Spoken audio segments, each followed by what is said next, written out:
जरा कल्पना कीजिए एक ऐसी स्थिति जहां किसी के जीवन का आखिरी दौर चल रहा हो, शरीर धीरे धीरे साथ छोड़ रहा है और समाज, परिवार और रीति रिवाज ये उम्मीद करते हैं कि बुजुर्ग होने के नाते अब बचे हुए दिन बस पूजा पाठ, शांति और संयम में गुजरने चाहिए। एकदम ठहराव वाली जिंदगी। हाँ बिल्कुल, जैसे कोई शांत और पवित्र नदी बह रही हो। लेकिन तभी 16वीं सदी का एक महान दार्शनिक उठता है और संयम की इस चादर को उतारकर फेंक देता है। वो इंसानी कामुकता, समाज के पाखंड और हमारी सबसे छिपी हुई इच्छाओं पर एक ऐसा बेबाक, अनफिल्टर्ड और थोड़ा स्कैंडलस निबंध लिखता है जो सदियों बाद आज भी लोगों को चौंका देता है। सही कहा आपने। तो आज की इस गहरी चर्चा में हमारा मकसद सिर्फ मिशेल डी मोंटेन के उस निबंध जो वर्जिल की कुछ पंक्तियों पर आधारित है उसे पढ़ना नहीं है, बल्कि उन मुखौटों को नोच कर देखना है जो समाज ने और हमने खुद अपने चेहरे पर लगाए हुए हैं। देखिए, ये शुरुआत ही अपने आप में कितनी विरोधाभासी और दिलचस्प है। जब हम सामाजिक मर्यादाओं की बात करते हैं तो हमें आमतौर पर लगता है कि वक्त के साथ और बाल सफेद होने के साथ इंसान उन मर्यादाओं का आदी हो जाता है। एक तरह की समझदारी आ जाती है। बिल्कुल। पर मोंटेन का ये टेक्स्ट ये कोई शुष्क नीरस एकेडमिक क्लास का हिस्सा नहीं है। ये एक इंसान के अंदर चल रहे तूफान का नंगा सच है। इन नोट्स और दार्शनिक विचारों में वो बातें छिपी हैं जो हम आज भी, मतलब मॉडर्न सोसाइटी में भी, अकेले में खुद से कहने में डरते हैं। तो हमारा मिशन यही समझना है कि आखिर एक बुजुर्ग दार्शनिक जिसे लोग इतना पूजते थे, उसने अचानक स्त्री पुरुष के दोहरे मापदंड और विवाह की कठोर सच्चाई पर ऐसी कड़ी चोट क्यों की, और जिसकी गूंज आज भी उतनी प्रासंगिक है ना। बिल्कुल। तो चलिए इस आग के बिल्कुल शुरुआती बिंदु तक चलते हैं। जब मैं इन विचारों के निचले हिस्से तक जाने की कोशिश करी थी तो मुझे एक अजीब सा पैटर्न दिखा। मोंटेन ये सब अपनी जवानी के जोश में नहीं लिख रहे हैं। हाँ, वो अपने बुढ़ापे में लिख रहे हैं। सही कहा। और उनका ये जो विद्रोही स्वर है, ये अचानक नहीं आया, बल्कि ये सीधे तौर पर उनके शरीर के टूटने और उनके मानसिक बदलावों से जुड़ा हुआ है। उनका अपना मानना था कि जब वो जवान थे तब उन्हें खुद को अनुशासित और गंभीर रखने के लिए अपनी तरफ से बहुत जोर लगाना पड़ता था। और अब बुढ़ापे में ये स्थिति पूरी तरह से पलट गई है। एकदम पलट गई है। असल में मैं बताता हूँ इसके पीछे का मनोविज्ञान क्या है। जब इंसान मौत के इतने करीब होता है तो सामाजिक दिखावा और संयम बहुत भारी लगने लगता है।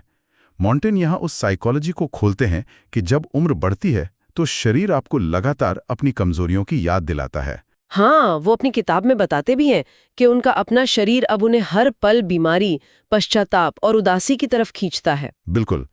चाहे वो जाग रहे हों या सो रहे हों, एक अजीब सी और अत्यधिक गंभीरता उन पर हावी रहती है।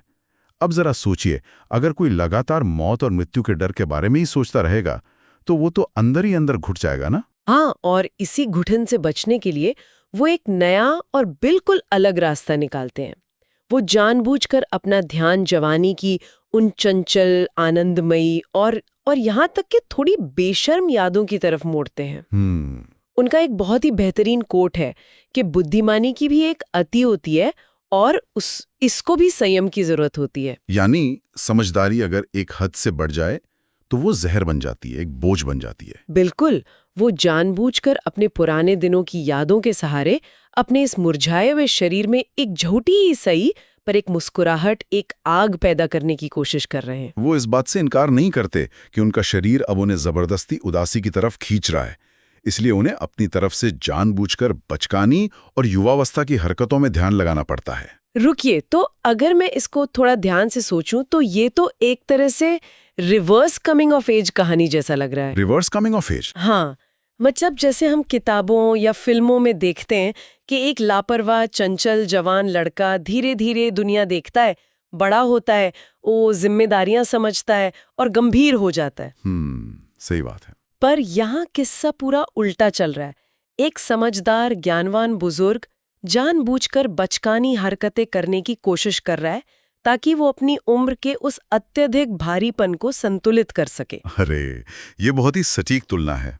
और अपनी इस रिवर्स कमिंग ऑफ एज की प्रक्रिया में मोंटेन एक बहुत ही गहरे दार्शनिक विचार को जन्म देते हैं जिसे हम पूर्ण पारदर्शिता या रेडिकल ऑनेस्टी कह सकते हैं। Radical honesty. हाँ, मॉन्टेन इस निष्कर्ष पर पहुंचते हैं कि जब उनका वक्त इतना कम बचा है तो वो किसी से कुछ क्यों छिपाएं। उनका नियम बड़ा सीधा हो जाता है। जो काम वो करने की हिम्मत रखते हैं, जिसे करने में उन्हें शर्म नहीं आती, तो उस काम को शब्दों में बयान करने में या उस पर चर्चा करने में आखिर शर्म कैसी। पर यहाँ पर मेरे अंदर एक बड़ी चुनौती, एक पुशबैक पैदा होता है। बताइए। ये सुनने में बड़ा क्रांतिकारी लगता है कि हम सब कुछ बिना किसी फिल्टर के बोल दें, लेकिन क्या सच में ये रेडिकल ऑनेस्टी हमेशा और हर स्थिति में सही होती है? आपका मतलब है कि? मेरा मतलब है कि अगर आज सोसाइटी में हर इंसान अपने सबसे गहरे, सबसे काले, सबसे अजीब और अनकंफर्टेबल विचारों को बिना किसी ढक्कन के दुनिया के सामने रख दें, तो क्या उससे पूरी तरह से अराजकता नहीं फैल जाएगी? ये डर बहुत ही स्वाभाविक है। समाज का ढांचा तो इसीलिए ही बचा हुआ है ना, क्योंकि हम कुछ चीजें छिपाते हैं। हाँ, और उस वक्त के लोगों को भी यही डर था कि ऐसी बातों से अराजकता फैलेगी। लेकिन मॉन्टेन का तर्क अराजकता की तरफ नहीं, बल्कि स्वयं स्वीकृति यानी सेल्फ एक्सेप्टेंस की दिशा में जाता है। अच्छा, वो कैसे? वो समझाते हैं कि जब आप अपनी कमियों को, अपनी अजीब इच्छाओं को दूसरों से छिपाते हैं, तो धीरे धीरे एक वक्त ऐसा आता है जब आप खुद से भी उन्हें छिपाने लगते हैं।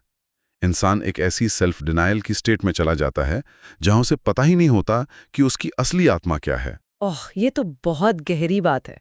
मॉन्टेन के मुताबिक बुरा काम करने का डर तब ऑटोमेटिकली कम होने लगता है जब हमें उस बुरे काम के बारे में खुलकर बोलने में डर लगना बंद हो जाता है। अगर आप दीवार पे लगे धब्बों को एक सुंदर से कालीन से ढक देंगे तो उससे दीवार ठीक नहीं होगी, बल्कि वो अंदर ही अंदर खोखली होती जाएगी। बिल्कुल। बीमारी को ठीक करने के लिए पहले उस बीमारी को नंगा देखना पड़ता है।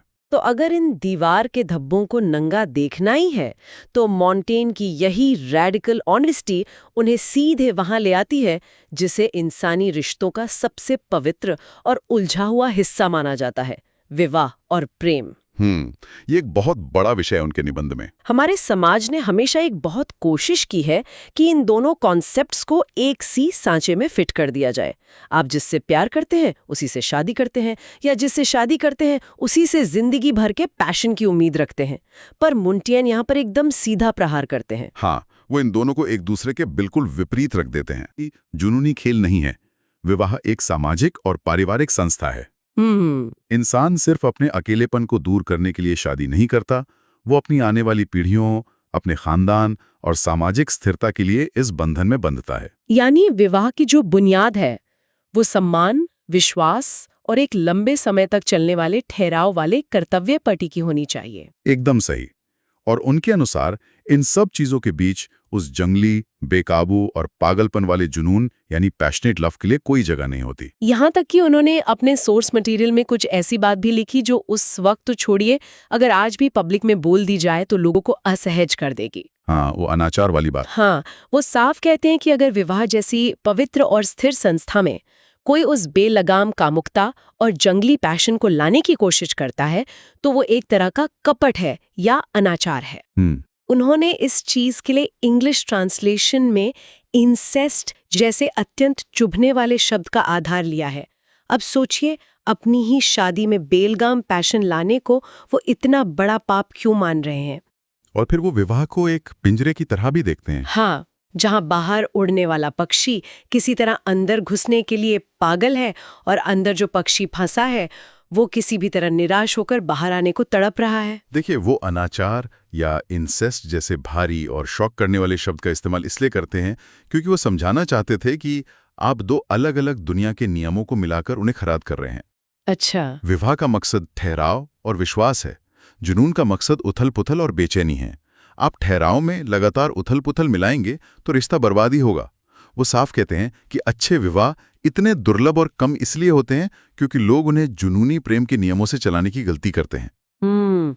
यानी दोनों बिल्कुल अलग चीजें हैं। उसके प्यार में पागल हो सकता है जिससे वो असलियत में शादी करने का ख्वाब तक न देखे। शादी का डिसीजन अलग ग्राउंड पर लिया जाता है। आपकी इस बात को सुनते सुनते मेरे दिमाग में इस वक्त एक अजीब सा ख्याल आ रहा है। बताइए, क्या ख्याल है? अगर हम मॉन्टेन की इस फिलॉसफी को आज की आधुनिक दुनिया के नजरिए से देखें तो विवाह एक तरह से किसी लंबी अवधि के म्यूचुअल फंड की तरह दिखता है। Mutual fund. हाँ, इंसान म्यूचुअल फंड में इन्वेस्ट करता है क्योंकि उसे एक लंबे समय के लिए स्थिरता चाहिए, भरोसा चाहिए और एक स्टेडी ग्रोथ चाहिए। सही बात है। वहां पर आप रोज-रोज की उथल-पुथल और दिल की धड़कन तेज होने वाला टेंशन नहीं चाहते। वहीं दूसरी तरफ ये जो पैशन या जुनून है, वो एक स्टॉक मार्केट की डे ट्रेडिंग की तरह है। डे ट्रेडिंग, बिल्कुल। एकदम हाई रिस्क हाई रिवॉर्ड। एक तगड़ा थ्रिल है उसमें, जहां आप कुछ ही पलों में सब कुछ जीत सकते हैं या हार सकते हैं। ये म्यूचुअल फंड और डे ट्रेडिंग वाली उपमा इस विषय की गहराई को एकदम आसान बना देती है। मॉन्टेन दरअसल यही तो कह रहे हैं कि आप म्यूचुअल फंड में इन्वेस्ट करके डे ट्रेडिंग के उस धमाकेदार थ्रिल की उम्मीद नहीं कर सकते। दोनों का नेचर ही अलग है। लेकिन क्या ये पूरा विचार थोड़ा निराशाजनक नहीं है? मेरा मतलब है, अगर हम इसको आईने की तरह देखें, तो क्या मॉन्टेन ये मान चुके हैं कि एक इंसान अपनी पूरी जिंदगी में कभी भी एक ही रिश्ते के अंदर स्थिरता और जुनून दोनों नहीं पा सकता? आजकल हम डेट ही इसलिए करते हैं ताकि हमें एक आशिक, एक बेस्ट फ्रेंड और एक लाइफ पार्टनर सब एक ही इंसान में मिल जाए। मॉन्टेन के हिसाब से तो यह एक्सपेक्टेशन ही एक फेल होने वाला प्रोजेक्ट है। उनके हिसाब से प्रैक्टिकल नहीं है और इसे वो निराशाजनक नहीं बल्कि मुक्तिदायी मानते थे। मुक्तिदायी कैसे? मॉन्टेन का निष्कर्ष है कि जब इंसान समझ जाता है कि विद्वान होना अलग चीज है और कुलीन या नोबल होना अलग चीज है, हालांकि दोनों की अपनी वैल्यू है, तो वो चीजों को उनके सही संदर्भ में देख पाता है। जुनूनी प्रेम एक ऐसी आग है जिससे जलते रहने के लिए लगातार हवा, दूरियां, रुकावटों और मुश्किलों की जरूरत होती है। शादी में जब पार्टनर हमेशा आसपास होता है और चीजें एक आदत बन जाती हैं, तो वो आग अपने आप शांत होने लगती है। अगर लोग इस मनोविज्ञान को मान लें, तो वो शादी जैसी संस्था से अनरियलिस्टिक उम्मीदें लगाना छोड़ देंगे। तो अगर विवाह इस बेकाबू पैशन के लिए बना ही नहीं है, तो आखिर ये सारी जंगली इच्छाएं, ये आग जाती कहाँ है? बहुत ही सही सवाल है। और यहीं से हमारी चर्चा एक बहुत ही लॉजिकल तरीके से मुड़ती है सामाजिक वर्जनाओं यानी टैबूज और इच्छाओं के मनोविज्ञान की तरफ। मॉन्टेन बड़ा ही पॉइंट ब्लैंक और तीखा सवाल पूछते हैं कि आखिर समाज इन शारीरिक इच्छाओं को लेकर इतना डरा हुआ, इतना असहज और पाखंडी क्यों रहता है? वो पूछते हैं कि सृजन यानी जनरेशन, नई जिंदगी पैदा करने का जो पूरा प्रोसेस है, वो इतना नेचुरल है, उतना ही जरूरी और न्याय संगत है। उसके बिना तो इंसान की आगे की आबादी ही नहीं चलेगी। बिल्कुल, वो एक प्राकृतिक सत्य है। फिर भी हम उसके बारे में बात करने से थर-थर कांपते हैं, जबकि दूसरी तरफ हत्या, खून खराबा, धोखा, लूट, इन सब के बारे में हम कितनी आसानी से चर्चा करते हैं। हाँ, यही तो सबसे बड़ा विरोधाभास है। हम किसी भी चौराहे पर खड़े होकर कत्ल की बात तेज आवाज में कर लेंगे, पर सृजन का नाम आते ही आवाज तुरंत एक दबी हुई फुसफुसाहट में बदल जाती है। और ध्यान देने वाली बात यह है कि इसी दबी हुई फुसफुसाहट के पीछे इच्छाओं का पूरा खेल यानी साइकोलॉजी ऑफ डिजायर काम करता है। मॉन्टेन यहाँ पर एक लैटिन फ्रेज का इस्तेमाल करते हैं, लुक्सूरिया इप्सिस विंकुलिस, जिसका अर्थ है कि वासना या इच्छा अपने ही बंधनों से और ज्यादा ताकतवर और तेज होती है। यानी जो चीज रोकी जाए उसकी चाहत और बढ़ती है। एकदम सही।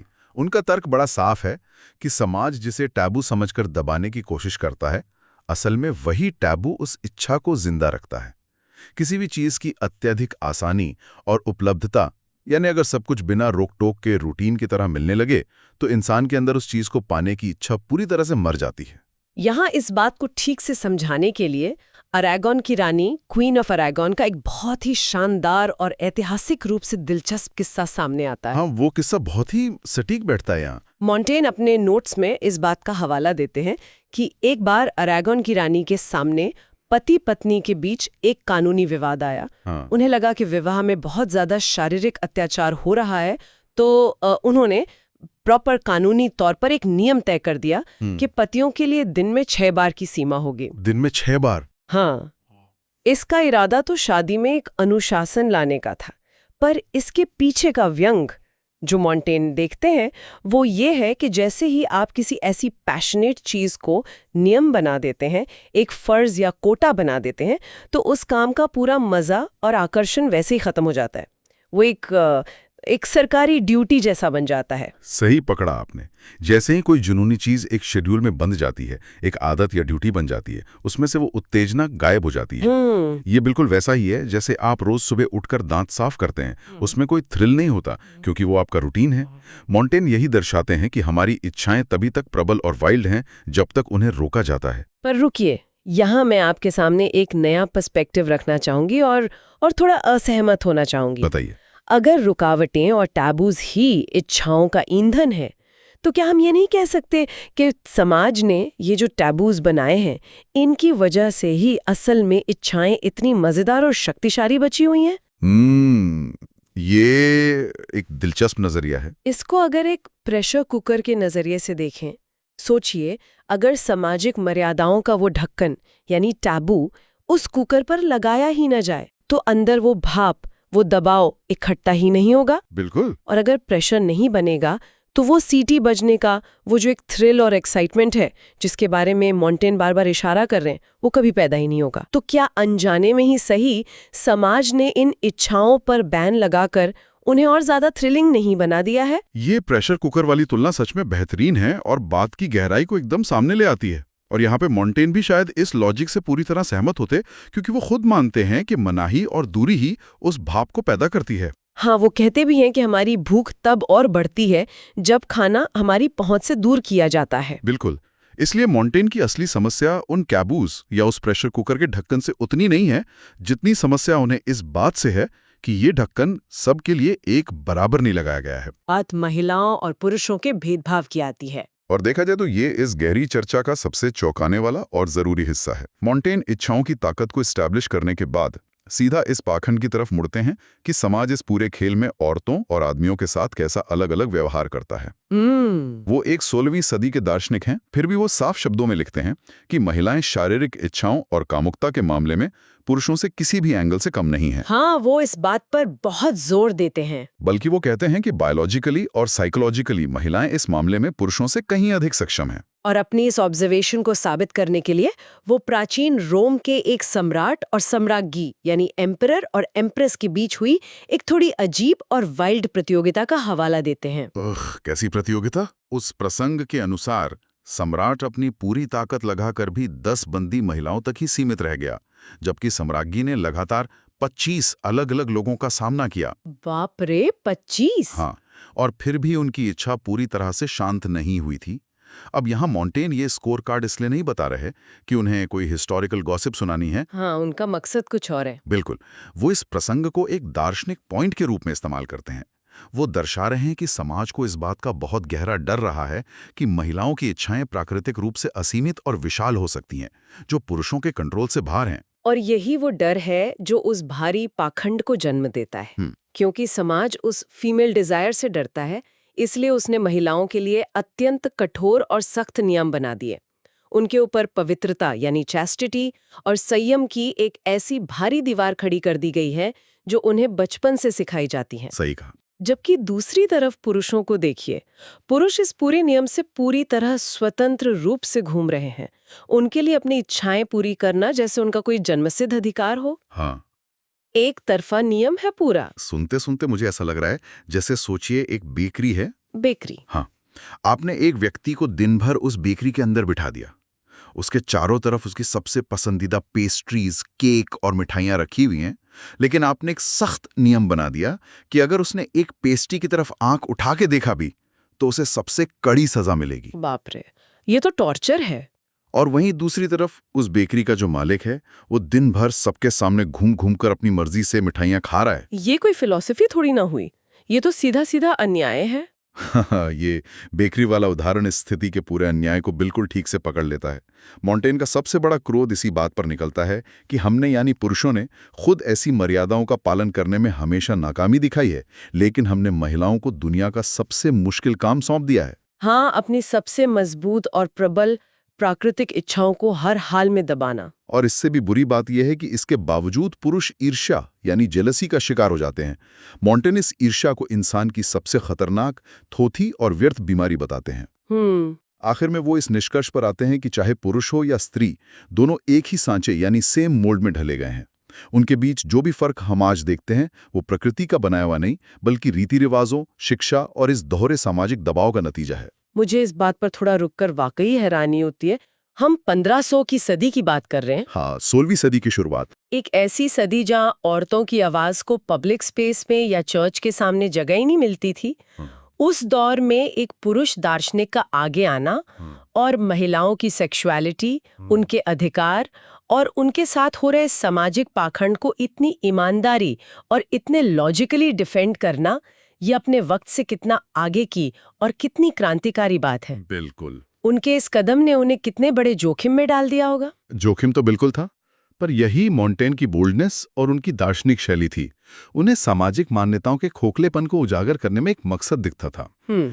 लेकिन उन्होंने इसे जिस ढंग से पेश किया, शायद उसने ही उन्हें किसी बड़े बैकलैश से बचा लिया। और यही ढंग उनकी लिखावट की शैली से जुड़ा है। शैली से मतलब? उन्हें पता था कि इन विवादास्पद, थोड़े स्कैंडलस लगने वाले विषयों को अगर शुष्क ढंग से एकेडमिक भाषा में कहा गया तो लोग उन्हें सिर्फ अटैक करेंगे। इसलिए वो इन बातों को बयान करने के लिए सीधे गद्य यानी प्रोज की जगह कविता का सहारा लेते हैं, खासकर प्राचीन रोमन कवियों जैसे वर्जिल और ल्यूक्रेशियस की भाषा का। और ये हमारी आखिरी कड़ी को जोड़ता है, भाषा और कविता की ताकत।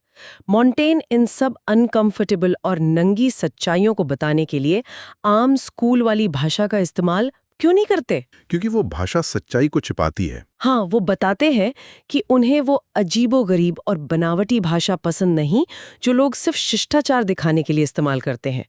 उनके हिसाब से वर्जिल की कविता सिर्फ शब्दों की सजावट नहीं है, उनकी कविताएं फ्लैशी हैं, यानी उनमें मांसपेशियों जैसी एक कच्ची जान है।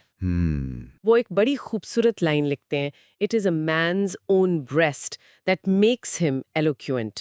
मतलब जब इंसान के दिल में सच होता है, उसकी आत्मा में गहराई होती है, तब उसके शब्द खुद ब खुद जोरदार और असरदार हो जाते हैं। वो ऐसी भाषा की तलाश में थे जो इंसान के अंदर तक, उसकी स्किन के नीचे हड्डियों तक उतर जाए। एक ऐसी भाषा जो हमारे सामाजिक और बनावटी मुखौटों को चीरते हुए सीधे उस कच्ची और असहज सच्चाई को नंगा कर दे, जिसके बारे में हमने चर्चा की। बिल्कुल। पॉलिश्ड और टेम भाषा से आप उस ज्वालामुखी को नहीं समझा सकते जो इंसान के अंदर उबल रहा है। भाषा को उस आग की तरह तीव्र और जीवंत होना चाहिए जो हमारे असमंजस और हमारे डर को छू सके। लेकिन यहाँ मेरे अंदर थोड़ा स्केप्टिसिज्म, एक सवाल पैदा हो रहा है। पूछिए। अगर हम इसको थोड़ा क्रिटिक करें तो क्या मॉन्टेन इन रोमन कवियों का और कविता का इस्तेमाल बस एक ढाल की तरह कर रहे थे? ढाल की तरह मेरा मतलब है क्योंकि वो समाज के सामने टैबूज और औरतों के सेक्सुअल डिजायर्स पर बात कर रहे थे, तो क्या उन्होंने कविता का इस्तेमाल इसलिए किया ताकि वो बच सके और कह सके, अरे मैं तो बस प्राचीन कविताएं विश्लेषित कर रहा हूं? ये एक एंगल हो सकता है। या फिर वो सच में मानते थे कि इंसान के अंदर की इस कच्ची जानवर जैसी भूख और सच्चाई को बयान करने के लिए आम भाषा काफी ही नहीं है और सिर्फ कविता ही उसे कैरी कर सकती है? ये एक बहुत ही शानदार और वैलिड सवाल है। हालांकि उन्होंने इस ऐतिहासिक ढाल का फायदा जरूर उठाया होगा, पर उनके पूरे काम को देखते हुए दूसरा पक्ष कहीं ज्यादा मजबूत लगता है। अच्छा। मॉन्टेन अपनी बात कहने से डरने वालों में से नहीं थे। उनका वास्तविक मानना था कि साधारण भाषा में वो ऊर्जा या एनर्जी होती ही नहीं है जो इंसान के प्राइमल इंस्टिंक्ट्स, उसकी मूलभूत वासनाओं को छू सके। आम भाषा हमें टेम कर देती है, हमें पालतू बना देती है। सही बात है। जबकि कविता एक ऐसा औजार है जो हमारी सोई हुई वासनाओं, दर्द और जुनून पर सीधी चोट करती है। इसलिए उन्होंने सेक्सुअलिटी और बुढ़ापे के दर्द को समझाने के लिए वर्जिल की पंक्तियों का सहारा लिया, ताकि पढ़ने वाले को वो फीलिंग ठीक वैसी महसूस हो। तो इस पूरी गहरी चर्चा को समेटते हुए मॉन्टेन का ये ऐतिहासिक टेक्स्ट हमें आखिर में सिखाता क्या है? ये बहुत कुछ सिखाता है। इसने हमें सिखाया कि बुढ़ापे में सिर्फ ग्रेसफुल दिखने का नाटक करने से बेहतर है अपने अस्तित्व के प्रति पूरी तरह सच्चा होना। इसने हमें विवाह के उस शांत म्यूचुअल फंड और जुनूनी प्रेम के डे ट्रेडिंग के बीच के कठोर सच को दिखाया।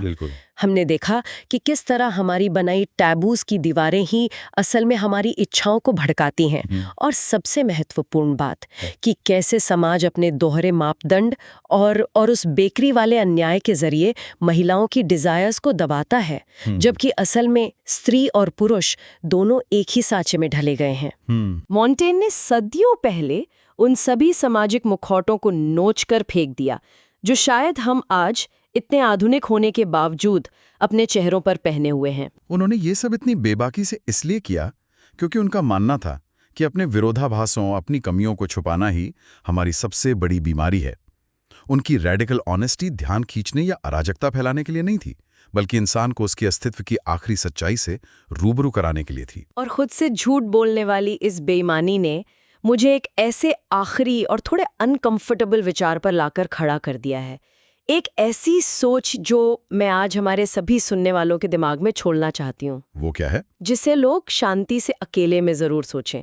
मॉन्टेन के मुताबिक हमारी कमियों को समाज से छिपाना ही उन्हें अंदर ही अंदर सबसे खतरनाक बनाता है। तो जरा कल्पना कीजिए, अगर आज की ये मॉडर्न सोसाइटी अपने गिल्टी प्लेजर या छिपी हुई इच्छाओं के इस पूरे कॉन्सेप्ट को ही हमेशा के लिए मिटा दे। अगर कल सुबह हम सब उठें और अचानक हम अपनी सबसे गहरी, सबसे असहज इच्छाओं के बारे में पूरी तरह से पारदर्शी, एक रेडिकल ट्रांसपेरेंसी की स्टेट में जीने लगें, तो क्या होगा? क्या हमारा ये समाज अपने इन पुराने नियमों और ढांचों के साथ एक दिन भी टिक पाएगा? बाप रे! या फिर ये पूरी तरह टूटकर एक बिल्कुल नया और शायद कहीं ज्यादा सच्चा और असली रूप ले लेगा? ये किसी आईने के सामने नंगे खड़े होने जैसा सवाल है, जो बहुत डरावना भी है और एक ही वक्त में मुक्तिदायी भी। बिल्कुल। जैसा हमने शुरू में कहा था, उस शांत बहने वाली नदी के भीतर असल में एक बेकाबू बाढ़ छुपी है। अगर उस बाढ़ को आजाद कर दिया जाए तो आखिर में क्या बचेगा? यही मॉन्टेन की आग है। आज की इस गहरी चर्चा में बस इतना ही।